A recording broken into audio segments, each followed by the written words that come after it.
why I made a 3-cylinder engine is because I see it as like the beginning, the middle and the end of the PhD, because it's all timing based, and at the end of the day, like with an engine, depending on when the first piston goes down and depending on your piston timing, it's going to have an effect on the middle one, on the final one, and that's going to in turn like determine your efficiency and how much work you can get out of it. I've got my inlet manifold, which basically brings the air in, which I see as all the knowledge that I'm intaking, which gets everything working. So that would be like attending something like this today.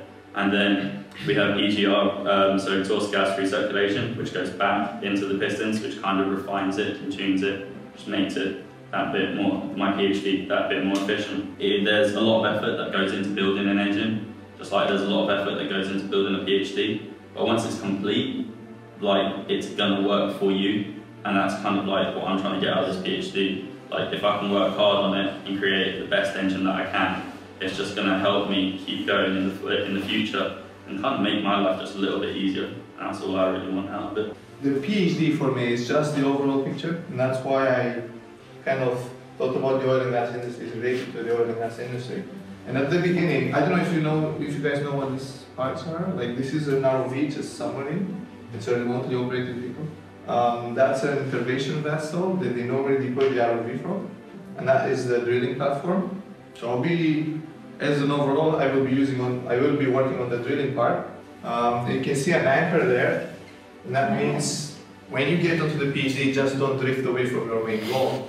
The main goal is to get to the top to do your PhD, but sometimes you will have, well, I expect to have interest in other topics, which is normal. A lot of topics are interesting, but I would like to focus on the topic that's the most important. Of course, you can get skills from the others, and that's good. But for me personally, I would really like to, define what I want to do and just stick to it.